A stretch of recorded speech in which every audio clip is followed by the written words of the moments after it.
Hi, everyone, and welcome to the Little Talks from the CEO episode 3. As we all know, that innovation is something where technology plays a vital role. And in case if you want to increase your business lines, then this episode is for you.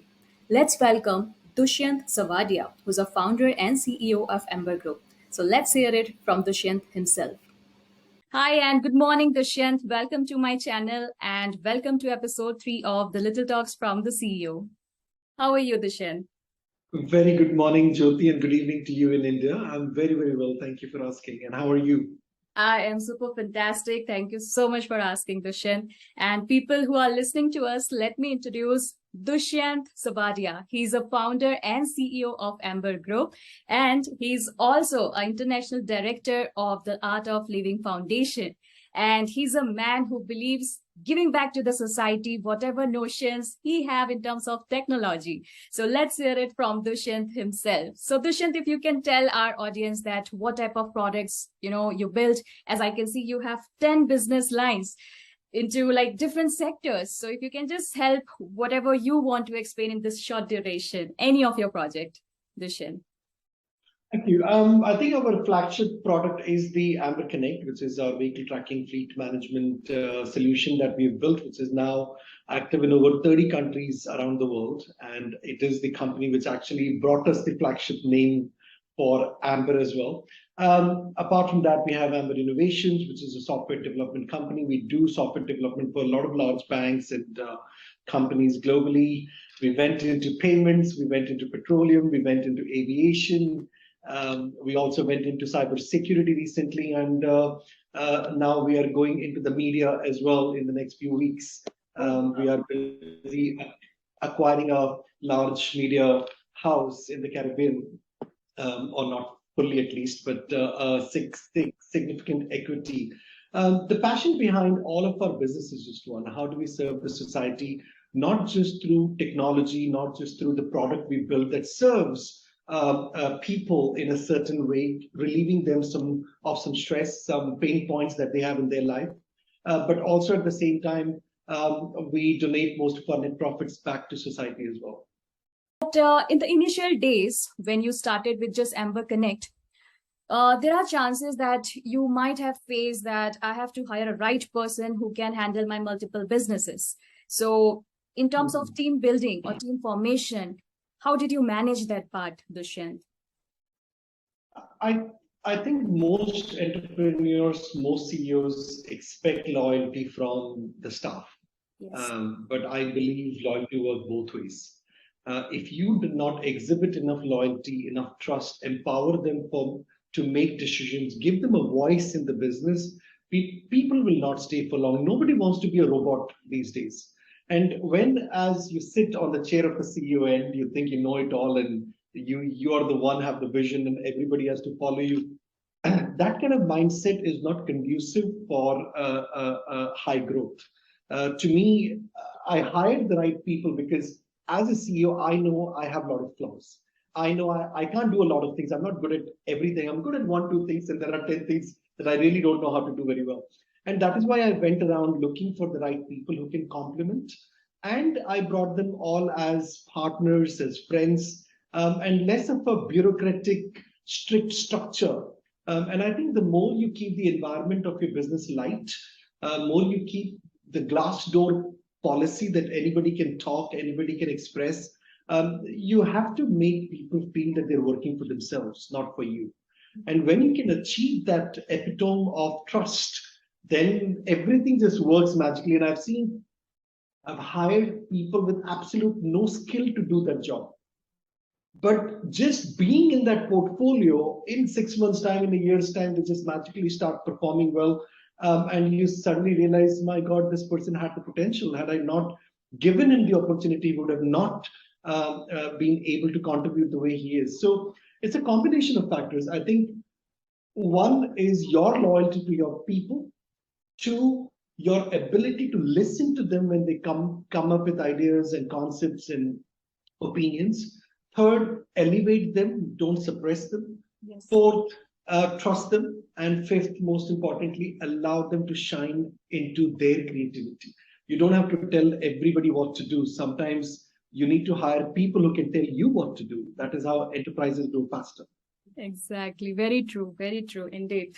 So that's really a good point you have mentioned here, that especially when it comes to a fresher, they don't know what to do in their life, but later on they figure out this is my skill sets and I have to follow my dream with this skill sets, or maybe by upskilling those little skill set into a bigger one. So that's a really good part, that asking our employee itself that what you are good at, you can do whatever innovation you want to do.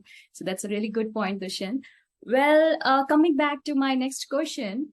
So when it comes to strategies, when you are forming some, plans of action for your coming 6 months, or, for the next quarter, so there are a few strategies where you felt like it will not work out, or I have to add some more points to validate these strategies. So can you just share, one of the strategies, as you have different businesses? So what was the best strategy you have learned something? Can you share just that strategies?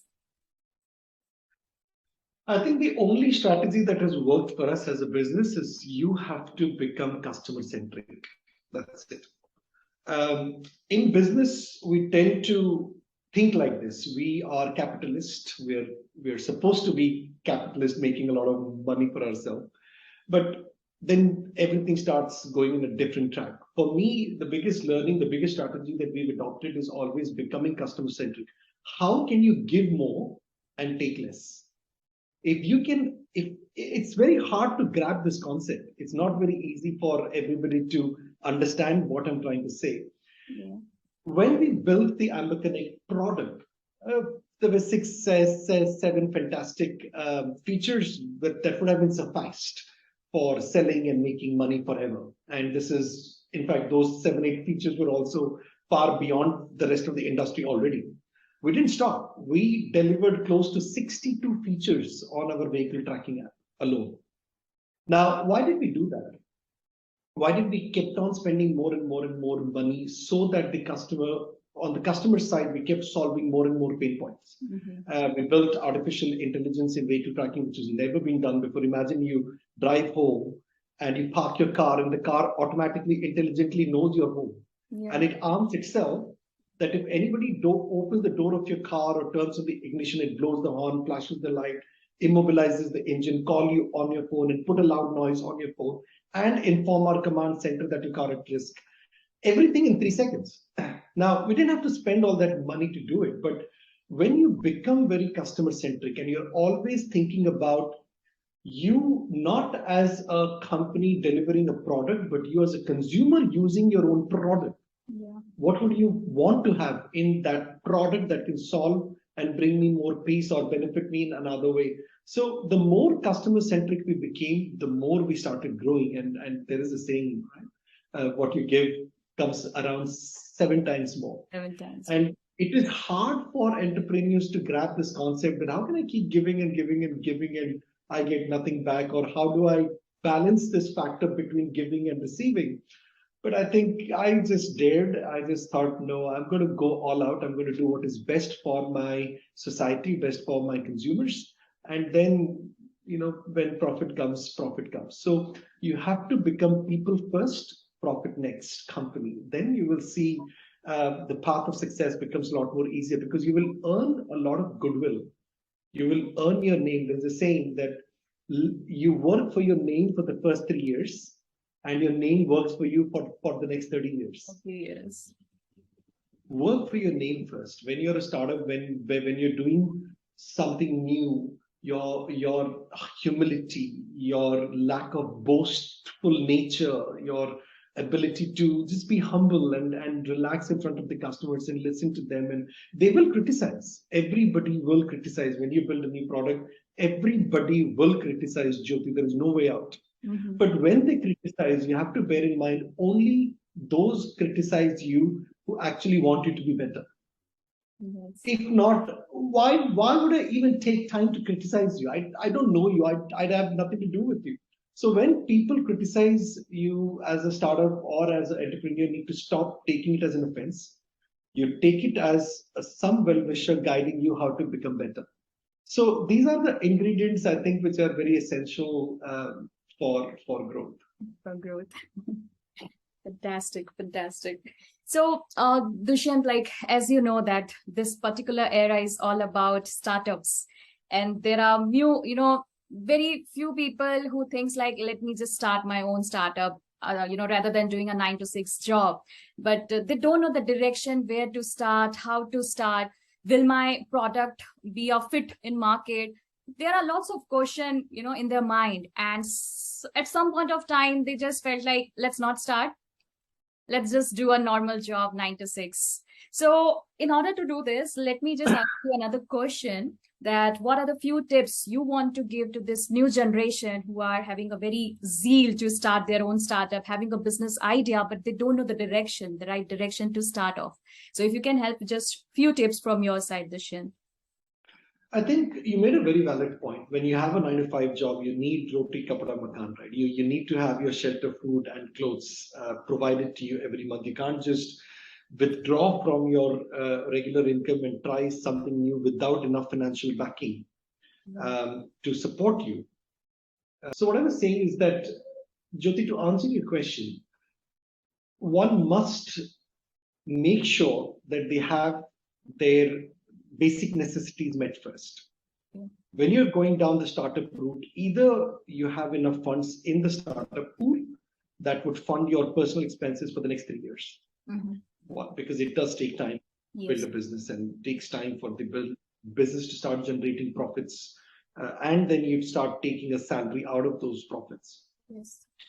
Jyoti, to answer your question, it is important that one must ensure that they have a continuous source of income first, and not depend on the startup to fund your personal expenses.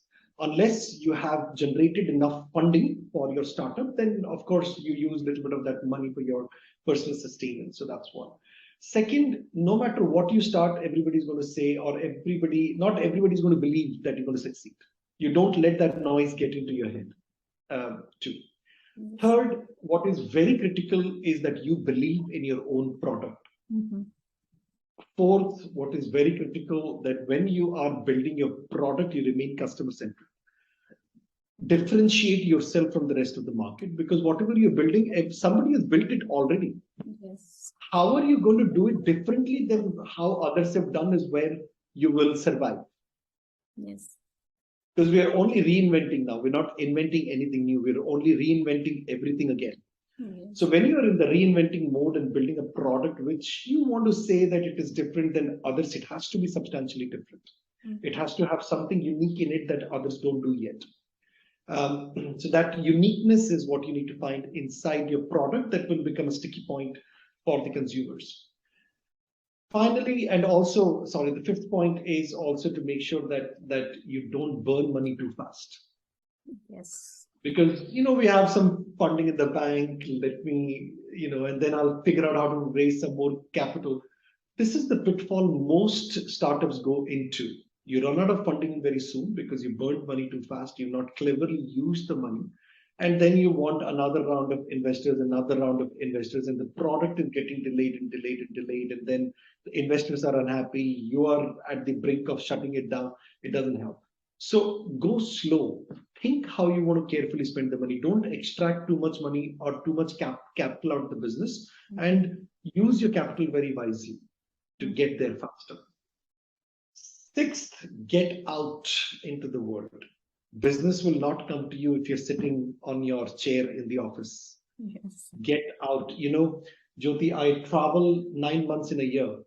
I do 20-25 countries a year now. I just go around meeting either the same clients that I already have to secure them, make sure that they don't jump ship and go to another vendor instead of me. And at the same time, when I'm in those countries, I'm looking for new opportunities. As a group CEO, I've got a staff of 800 staff now globally, but I still do it myself because the passion of the product that I have, it will be hard to replicate with anybody else. One. Second, also, Jyoti, I realized when you go out there and when you meet a CEO and you meet a CEO to CEO, the conversation has more legs than a sales guy of yours meeting a CEO. So I've kept this in my arm. So I am the group sales and chief growth officer and chief sales officer and chief marketing officer. I've not let go of this portfolio because as a CEO, it just adds a lot more value when I'm in the market myself. Yes. Then thinking, okay, I'm now a big company, I can sit back in my nice office and just command. It doesn't work. You Right. need to work hard. You need to get out there yourself and with humility. What is absolutely critical, no matter where you get in your life, remain humble. Your growth is not your growth. You did not become who you are because of you, because of people around you have supported you to get here. Yes. Recognize all those people around you, whether they're family or spouse or children or um, friends or your own employees. Recognize everybody's contribution, be grateful to them, and know that success does not belong to you.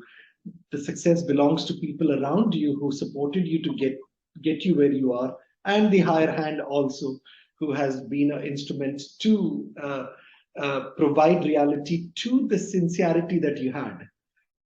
And what is most critical is don't lose the sincerity in the business. Be ethical, be always above board, walk away from anything that is not ethical. Mhm. Don't cross that line. It's very tempting sometimes, very, very tempting to make some quick buck, but stay above board. And long run, you will sleep peacefully, you will grow happily, and you will be able to serve the world better. Yes. I think this is more than enough for, for everyone who is listening to, this episode. And yes, you said very rightly that spend each and every penny of your funding or your investment very wisely, because most of the time you got failed there itself in the, starting journey. So I think that's a really, good part, an important part when you're starting a, own startup, or you have some ideas to start by your own. So that's a very good point, Dushyant. So I just want to wind up this episode. I know we are running with a short of time, but it's a very, helpful session for each and every person who are listening today. And really all the best to your future innovations. And definitely I'm going to interview one more time, Dushyant. And I'm hoping that you will also accept my invitation that time too. So thanks Always. a lot. Thanks a lot, Dushyant, and have a great day ahead. And you too, Jyoti, and God bless. Thank you. Thank you so much, sir. So, here are the key takeaways from today's episode. Have a continuous source of income, believe in your product, and remain customer centric. Differentiate yourself from the rest of the market and have a uniqueness in your product that others have not built yet. Do not burn your money too fast. Go slow and use your money wisely. Get out into the world and work hard. Recognize everybody's contribution. Don't lose the sincerity in the business. Be ethical. If you want to listen such key takeaways, stay tuned to my channel. Have a good day.